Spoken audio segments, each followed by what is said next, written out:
Real quick before we jump into things, I just wanted to kind of just share something with you. I mean, a lot of people have a lot of different views of Netcast, and we confuse the mess out of people. Some people think that we're like a clothing store in the mall. Other people think we're a coffee shop in the mall. Other people don't know what we are, but we're in the mall, so we must be a cult because they heard that we were a church. Other people think that we're a church, which we are. Other people think we're a coffee shop, which we are. But there is a group of people all among the North Shore that actually see Netcast solely as a basketball team. I don't know if you know this or not. For real, this is a real thing. So we have this slogan, if you can't beat us, join us, 9-11-1. And so anyway, yesterday, a good friend of mine by the name of Nick Lanier, a buddy of mine, he had two of his really close friends pass away in drug overdoses, one in 2016 and one in 2018. And what he decided to do was he was going to put together a basketball tournament that he kind of like runs. And so as a good friend, we were so eager and so happy to kind of support that and sponsor some of it. And we even agreed to put a team in. And so we put a team in and we played ball yesterday. And I can barely move today because I don't know I think we have a picture because this squad right here, sorry it's a little blurry, but we won first place. Your church, okay? Your church gave people buckets yesterday, okay? I just felt like, and I told my guys, I was like, listen, I just can't wait to like tell my church because, most church leagues and most church teams are whack. They just are, but not your church, okay? Your church took home the trophy, okay? The trophy today.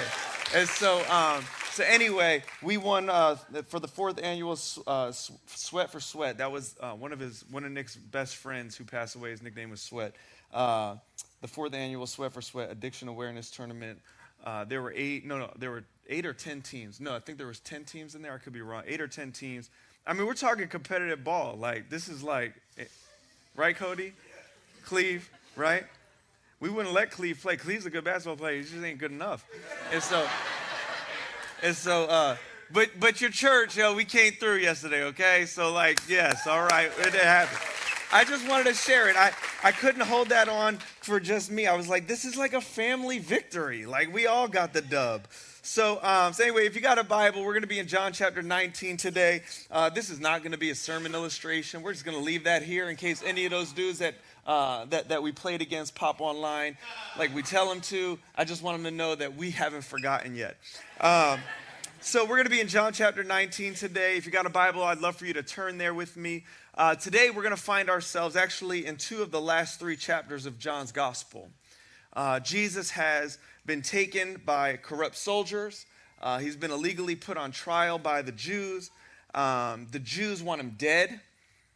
They don't have authority to kill him, so they're not really sure exactly how to do this. And so they bring Jesus to this local Roman governor. His name's Pilate. And Pilate does have the authority to sentence Jesus to death. Pilate, though, when interviewing Jesus, thinks he's innocent. But the Jews are forcing his hand to have Jesus killed. And so to try to appease the Jews, what Pilate does, we've gone over some of this. I'm just kind of giving us context and recapping a little bit. But what Pilate does is he begins to just beat Jesus within an inch of his life. He has him flogged, 39 lashes with something called the cat o' nine tails, which I went over a couple weeks ago.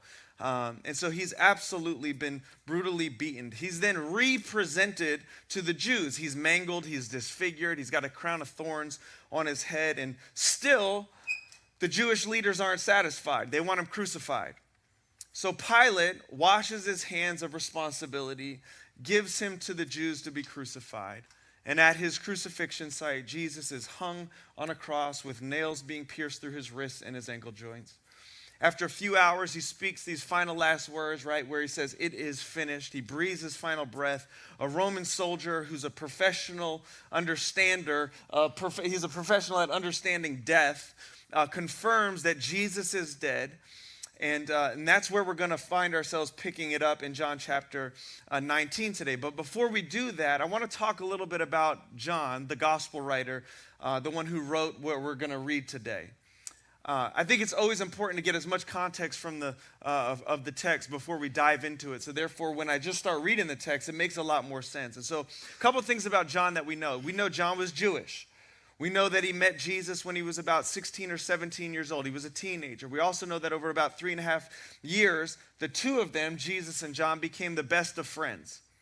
We also know that when John sat down to write his account of the life and the ministry of Jesus, each word that he penned, he wrote as a Jewish man trying to convince the Jewish people around him, right? He was a minister or a missionary to the Jews, that Jesus was the Christ, the coming Messiah, the Savior that the Old Testament pointed to. And he tells us this in John chapter 20, verse 31. He says, I've written all these things so that you may believe that Jesus is the Christ, the Son of God, and that by believing that you may have life in his name. And in effect, what John is saying, he's saying is, I'm not writing these things to just inform you. I'm not just trying to give you facts or entertain you with some cool stories. I'm writing to you as a believing Jew to help you see that Jesus is the Christ. And not only do I want you to believe it because it's true, but I actually want you to see it so you can experience the most fulfilling life imaginable, that you may have life in his name. And so before we get to John chapter 19 and John chapter 20, where we're going to be today, I want to show you from the Old Testament one of the main reasons why John, who was Jewish, believed that Jesus was the Christ, okay? Because I think that makes sense, and there's a lot of correlation in the Old Testament and New Testament, specifically in the last two chapters that we've been going over, 19 and 20. And so if you're a first century Jew, you have been extremely well versed in the Old Testament scriptures. You just would have been. It's kind of like how Americans, there's certain songs we know. You know the Star Spangled Banner, right? You know the Pledge of Allegiance. There's certain things that you know you were raised in. Right? You may not even understand what all the words mean when you say a pledge of allegiance or to the flag. You may not know, you could recite it, you may not understand it all, but you know it. And one of the things that the Old Testament scriptures did was it painted this picture of the coming Christ. And so that when he did come, this Savior, he'd be recognized. And so what John does in chapter 19 and 20 is he helps us to see the correlation between the Old Testament depiction of the coming Christ and Jesus. He even says, in the beginning was the Word. Everybody would have known Genesis chapter 1, where it says, in the beginning was God, right? And he says, and the Word was with God, and the Word was God. He was with God in the beginning. And so there's little kind of hints at this all throughout John's gospel. And so to help us see it most clearly, I want to just read to you a prophecy from Isaiah that speaks of the coming Christ. Many of you have heard this stuff before, but I just want to read it so that we kind of get an idea of really what John was trying to do as he wrote the 19th and 20th chapter. So in Isaiah 52, verses 13 through 15, this won't be on the screen, but just kind of, maybe it will be on the screen actually. I just looked up and I was like, oh, by the way, I have what's called a confidence monitor back there. It actually doesn't give me much confidence because it has a countdown. And anytime there's a countdown, you're not confident. You know what I'm saying? You're like, 4, 3, 2, right? Okay. So anyway, so Isaiah chapter 52, verses 13 and 15, it says, behold, my servant shall act wisely. And one of the things that we know about Jesus is at the age of 12, he was teaching teachers in the temple. And as an adult, his enemies would be the first to say that it was impossible to outwit him, right? So my servant shall be acting wisely. He shall be high and lifted up and shall be exalted. This means he'd be honored by many and have massive crowds following him. Verse 14 says, but as many were astonished, although he'd be honored and beloved, it says something horrific would happen to him. It says his appearance would become as one who was marred beyond human semblance, and his form beyond that of the children of mankind. And this points to what he's experienced in John chapter 19, where he was flogged and how unrecognizable he'd become. Verse 15 says, so shall he sprinkle many nations. And this is telling us that despite the horrors that would happen to him, his influence, more specifically the sprinkling of his blood, would spread beyond Israel, not just that nation, but nations beyond. Isaiah 53 says this, starting in verse 2, says he'd have no form or majesty that we should look at him, and no beauty that we should desire him. He'd look like a regular, ordinary, common man, right? Jesus was born in poverty. He lived in a small town. He had no political or family clout. It wasn't like people were like, oh yeah, that dude's from, he's from Mary and Joseph. No, there was none of that. says he'd be despised and rejected by men, as one from whom men hid their faces. He'd be despised and we esteemed him not. That although he's worthy of our honor and respect, he's going to be rejected, despised. The whole city, if you remember, was yelling, crucify him, crucify him. It says he'd be pierced for our transgressions. This is a clear picture of the nailing to the cross. That wasn't even a thing yet when this was written. Like a lamb that is led to the slaughter, he's like a sheep that before it shears is silent, so he'd open not his mouth. That Pilate, if you remember, he gave Jesus an opportunity to talk his way out of his own judgment, but what did Jesus do? He stood silent. It says that they made his grave with the wicked and with a rich man in his death. In other words, he would die a wicked person's death, a criminal's death, but in his death, he'd be treated like a rich man. And we're going to see that today. And all this would be done to him, and it says, although he had done no violence. In other words, he'd suffer a violent, mutilating death, but have no violence on his record. And so I share this to say that it's wild to me that the Jews' favorite prophet, Isaiah is known as like the favorite prophet. He really is. That Isaiah could give such a clear picture of the coming Christ, yet they were so blind when he stood right before their eyes. And so we're going to pick it up in John chapter 19 and start in verse 38. We're going to go through verse 20 through 18, or chapter 20, 18. It says this. It says, after these things, Joseph, I'm going to try to pronounce this, of Arimatha. Maybe any scholars in here? How'd I do? Arimathea. Shoot. I knew she'd be here. I knew it. We're just going to call him Joseph. After these things, Joseph, who was a disciple of Jesus, but secretly for fear of the Jews. I love how John is hilarious in this chapter. In the next, you're going to see, it's just funny. I love how he just throws shade at Joseph. Like, yeah, he was a disciple. He was undercover, though. Okay. Joseph asked Pilate that he might take away the body of Jesus, and Pilate gave him permission. So Joseph, came and took away his body. Nicodemus, also, who earlier had come to Jesus by night, the details of that are in John chapter 3. He came bringing a mixture of myrrh and aloe, about 75 pounds in weight. So they took the body of Jesus and bound it in linen cloth with the spices, as is the burial custom of the Jews. Now, in the place where he was crucified, there was a garden, and every garden has a gardener. Remember that, because that'll matter in a little bit. And in the garden, a new tomb in which no one had yet been laid. So because of the Jewish day of preparation, since the tomb was close at hand, they laid Jesus there. So what seems to have happened here really quickly, not going to take a lot of time, is that this guy Joseph, who was a wealthy guy, kind of like Jesus, but was a little bit private about it. He had previously purchased this grave site, likely for himself, but given the circumstances at hand, he decided to donate his tomb to Jesus so he can have an honorable burial. Now, this is cool, because had he not done this, Jesus' body would likely have been taken down, carried outside of the city, and burned with the trash. This is what they did to most criminals who were crucified. Chapter 20, verse 1 says this. Now, on the first day of the week, Sunday, Mary Magdalene came to the tomb early while it was still dark and saw that the stone had been taken away from the tomb. Now, it's dark outside. They don't have electricity. They don't have street lights, right? But immediately she knows something fishy's going on. Something shady's happening, and here's why. First, Pilate, he made sure that the tomb was closed. He stationed Roman guards in front of it, right? A Roman seal was placed on it, which meant if anyone illegally messed with this tomb, it would be seen as national treason and punishable by death. So it's highly unlikely that grave robbers were showing up to a grave that was guarded to steal the body, okay?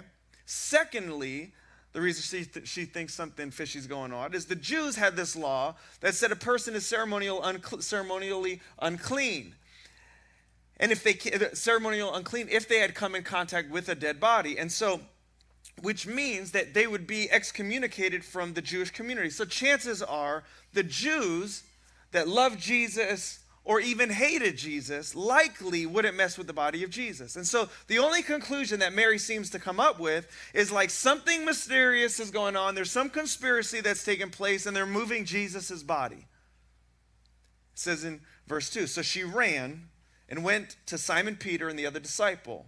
That other disciple is most likely, almost every theologian believes that this is written by John, and John is speaking of himself here. So that other disciple is John, who's writing the gospel, which is funny because look how he describes himself next. He's the one who Jesus loved.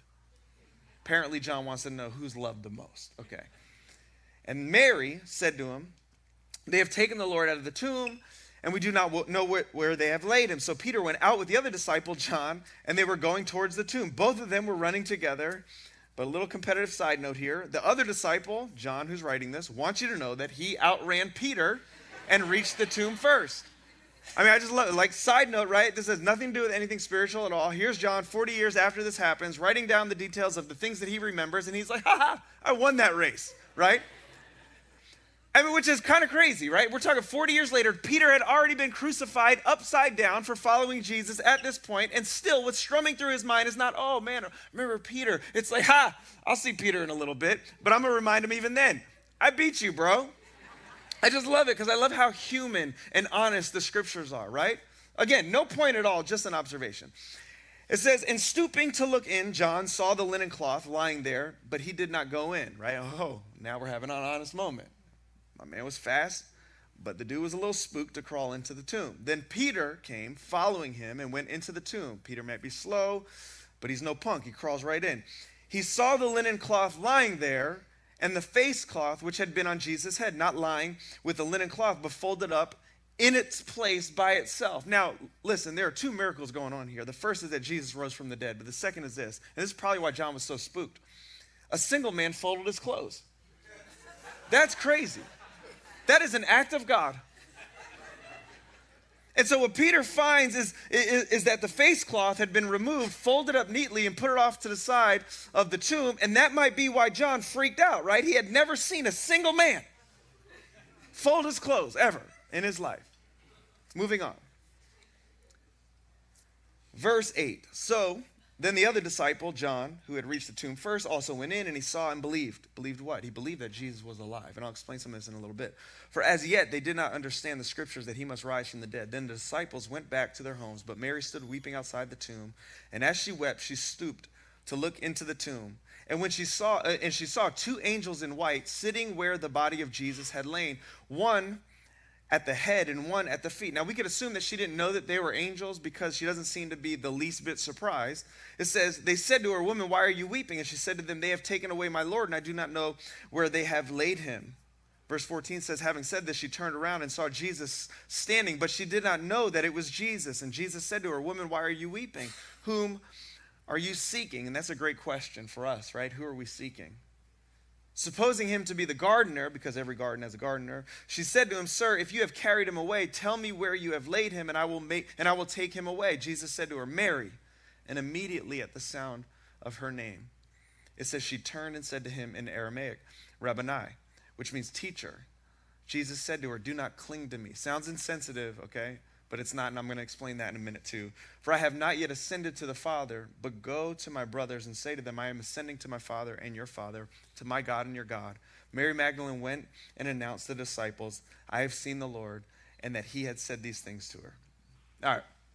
I got 5 things that I really want to show us from this, 5 things that I believe that John was trying to show us. The first 3 are probably going to be very, very quick. The first I want us to see comes out of verse 38. They talk about Joseph. Joseph was a disciple with Jesus, but he was a disciple, and he was a disciple secretly because of fear, right?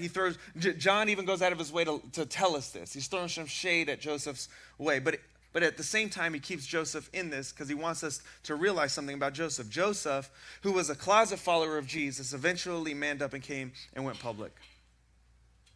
I think that's pretty cool. Again, I think John wanted us to know there was this Joseph. He was a closet follower of Jesus, and he manned up, and he decided, no, I'm going public with this, okay? We have baptisms on September 18th. Baptism is going public. In the Christian faith, baptism is going public, right? The first step of going public with Jesus is obviously we believe in Jesus, right? And then we are baptized. It's declaring that you are a follower of Jesus, right? It's a picture of our allegiance, our commitment. It's about going public with our relationship with Jesus. Too many people in New England are closet followers of Jesus, okay? It's just everywhere. right? I want you to picture this. Imagine a husband who doesn't want to go public with his wife. Think about that. We're the bride of Christ. Imagine a bride that doesn't want to go out into public with her husband, right? Oh, babe, yeah, let's just stay inside.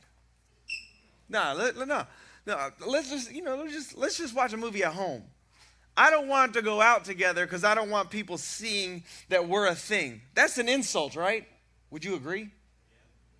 Some of you got some weird marriages because not everybody in here said yes. That's an insult.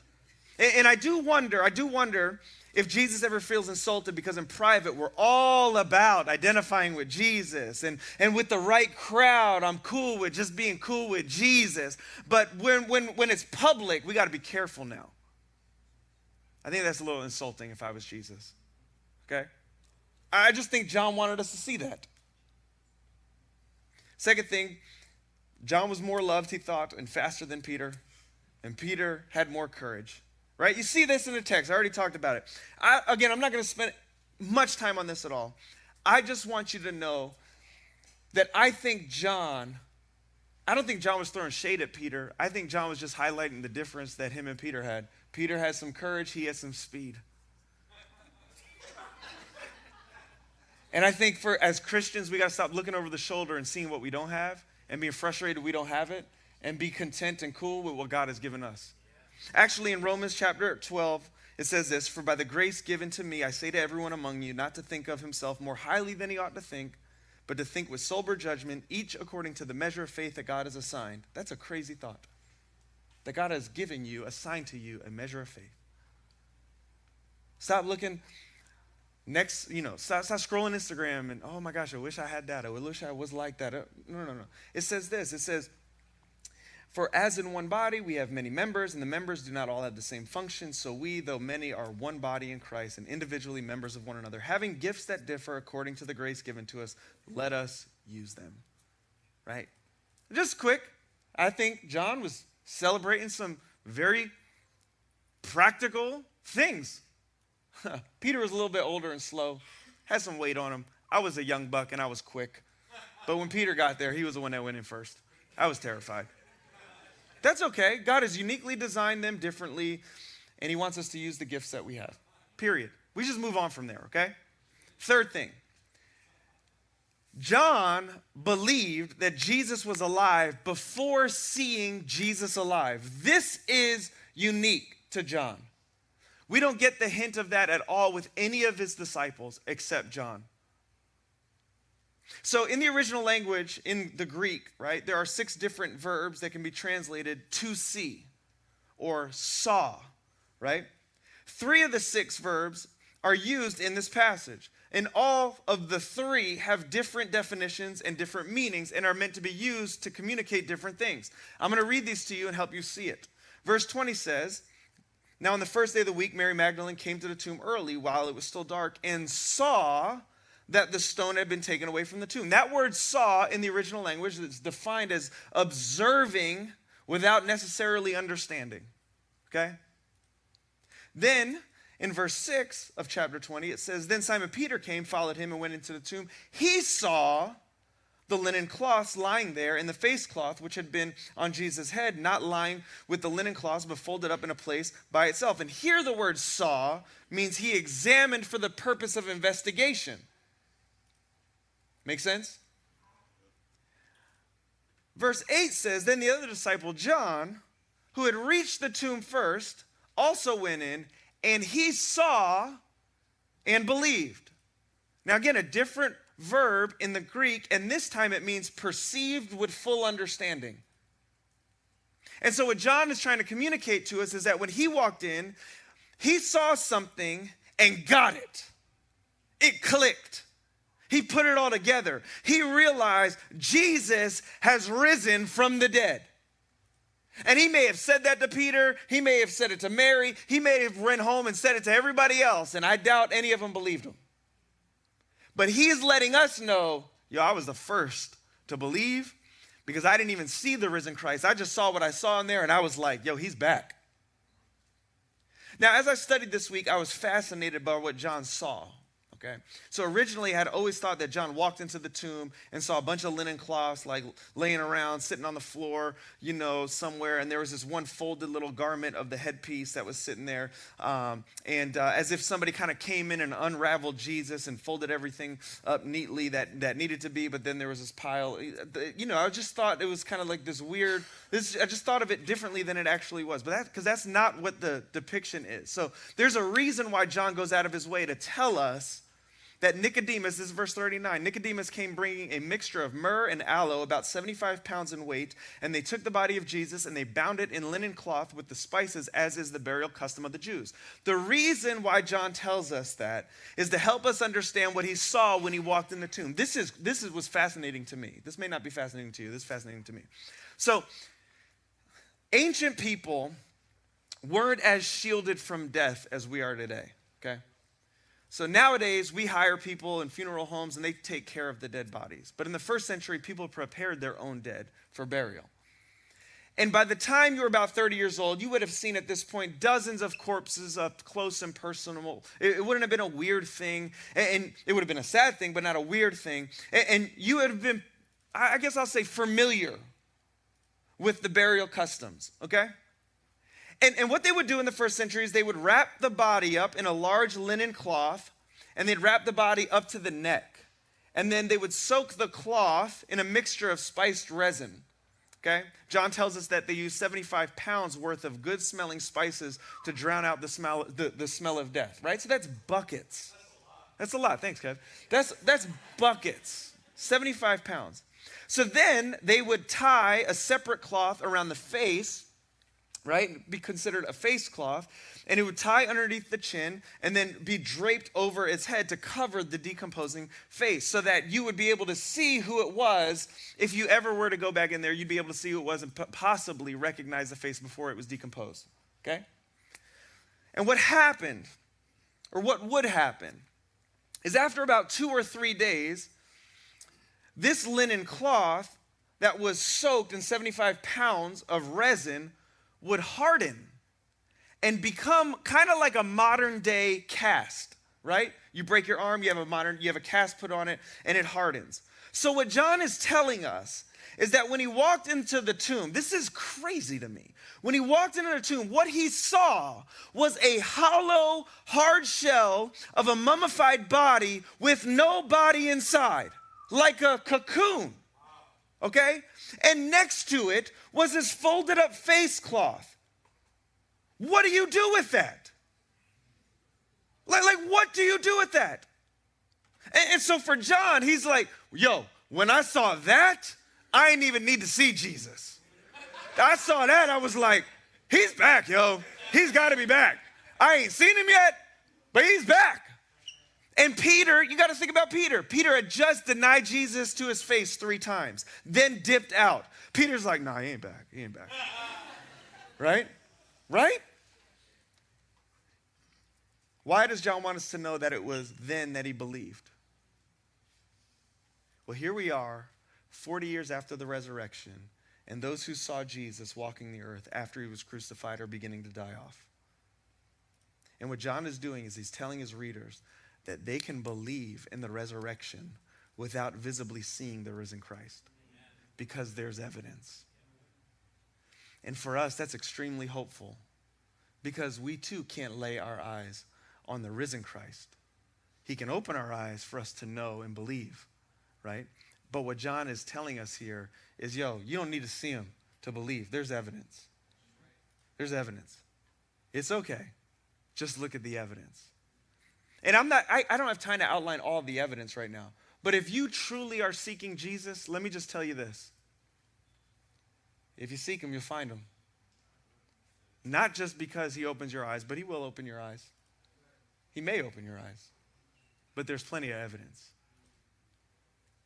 All right, 4th thing I want us to see is this. Mary receives Jesus by grace, okay?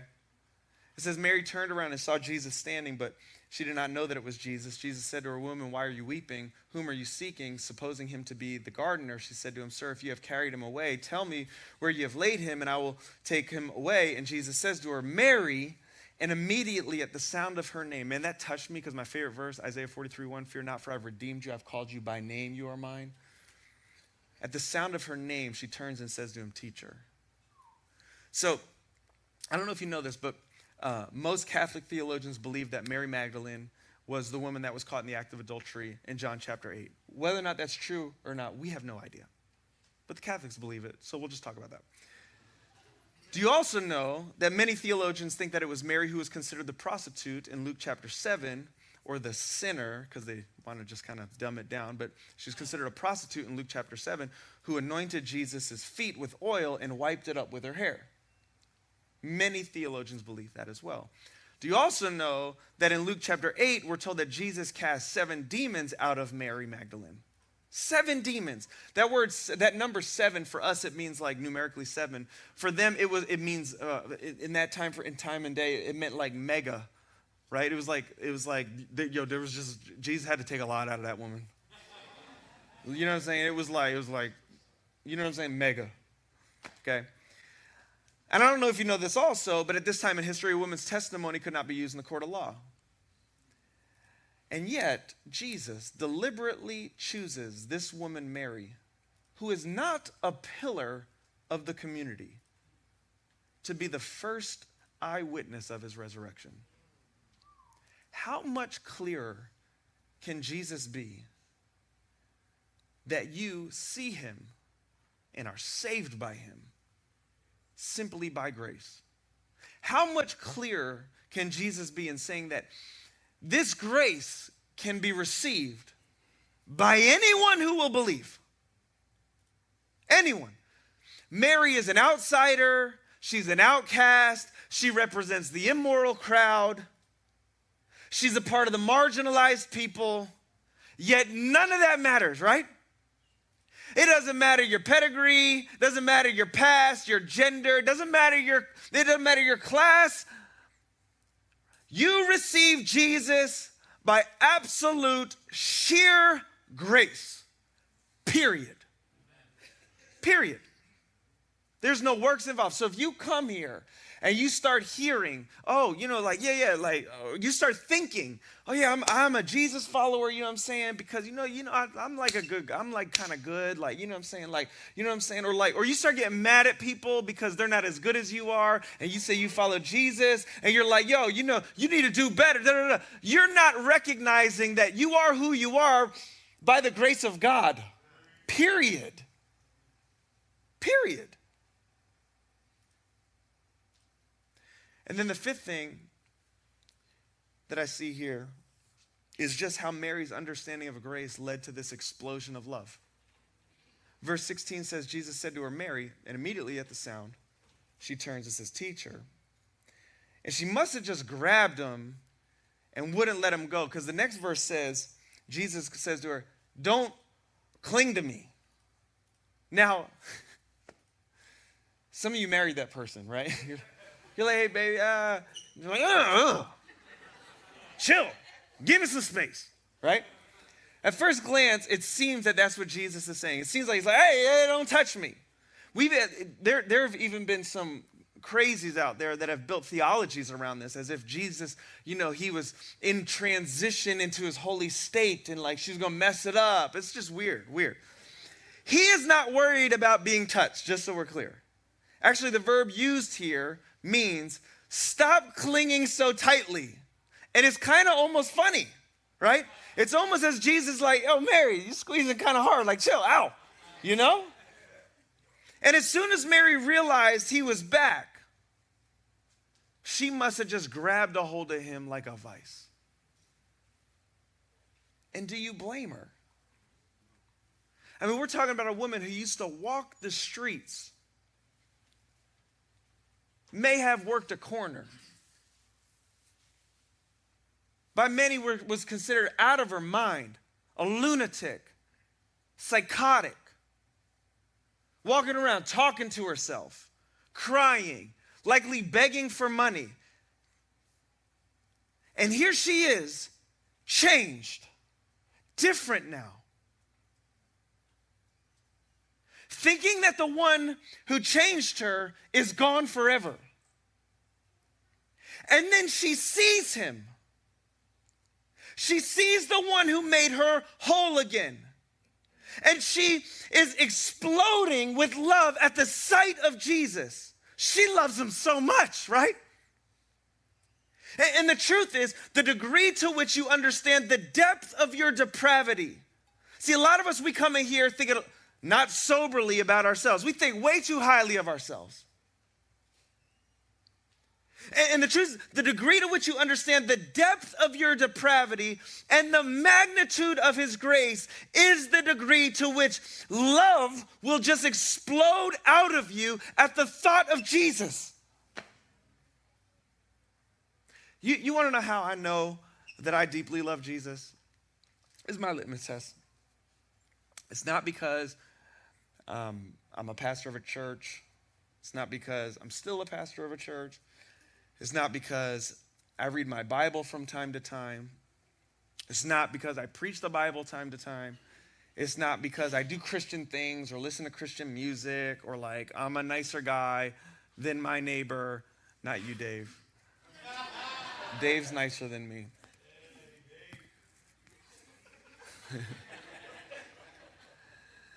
I know that I know that I know that I love Jesus because anytime I think about or sing about or tell others about where I was and who I was before Jesus and how much the grace of Jesus has changed me, even right now, it just stirs up deep emotion. Like after 22 years of following Jesus, I'm just still not over it. I'm not over the gospel. And the truth is, if the message of Jesus does not move you, if it's not deeply personal to you, if it's only truth and not spirit, if it doesn't possess the power to move you emotionally or stir you emotionally, if it's only theological to you or intellectual to you, then I don't know how real it is to you.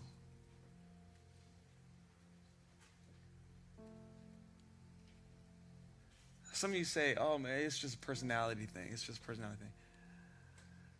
You were made in the image of God, who grieves and has joy and gets happy. I promise you, your personality, the people around you would say, your personality consists of, at times, stirred emotions. And if the message of Jesus doesn't possess the ability to stir your emotions ever, then I just don't know how real it is for you.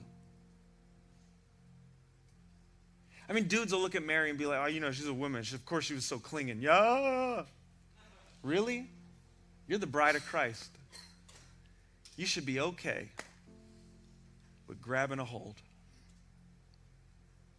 because you've understood the depth of your own depravity. What I mean is, I don't mean you're as sinful as you ever could be, right? It just means that everything about you, right? Everything about us is affected by sin. Even the good things that you do, you're like, dang, I could find about 4 or 5 selfish motives in there, can't I? And so I'll close with this story, which many believe is the story of Mary Magdalene. We don't know that for sure, though. I just want to be clear about that. We don't know that for sure. I'm just going to read from Luke chapter 7. Starting in verse 36. One of the Pharisees asked Jesus to eat with him, and he went into the Pharisee's home and reclined at a table. And behold, there was a woman of the city who was a sinner. When she learned that he was reclining at the table in the Pharisee's house, she brought an alabaster flask of ointment, and standing behind him at his feet, weeping, she began to wet his feet with her tears and wiped them with the hair of her head and kissed his feet and anointed them with the ointment. Now when the Pharisee who had invited him saw this, he said to himself, if this man were a prophet, he would have known who and what sort of woman this is who's touching him, for she is a sinner. And Jesus answered, saying to him, Simon, I have something to say to you. And he answered, saying, Teacher, a good moneylender had two debtors. One owed 500 denarii and the other 50. When they could not pay, he canceled the debt of both. Now which one of them will love him more? Simon answered, the one, I suppose, for whom he canceled the larger debt. And he said to him, you've judged rightly. Then turning toward the woman, he says to Simon, you see this woman? I entered your house. You gave me no water for my feet, but she has wet my feet with her tears and wiped them with her hair. You gave me no kiss, but from the time I came in, she has not ceased to kiss my feet. You did not anoint my head with oil, but she has anointed my feet with ointment. Therefore I tell you,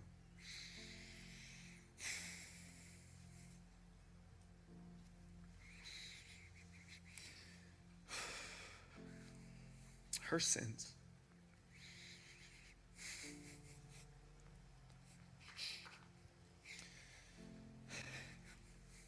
which are many, are forgiven. For she loved much.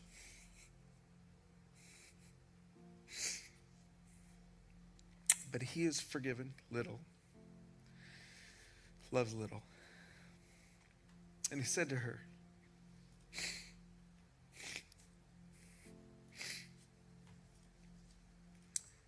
your sins are forgiven. Then those who were at the table with him began to say among themselves, who is this who even forgives sins? And he said to the woman, your faith has saved you. Go in peace.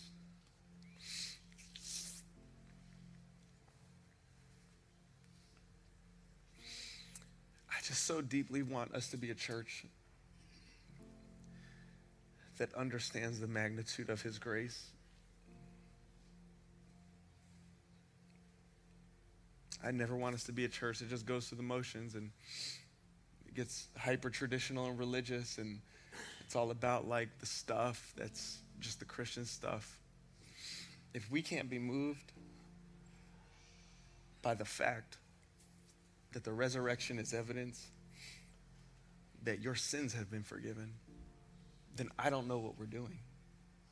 It's just a game. And I just will never be content with it being a game. So I don't know what this means to you. It's not my job to tell you what it means to you. It's my job to communicate the word as best and as clearly as I know how in my finite, Jersey-educated way. I just hope and pray we're a church that's moved. Man, how cool would it be if like the thing that marked Netcast Church was like Jesus being like, chill, stop clinging. I feel like that's pretty dope to have on your resume.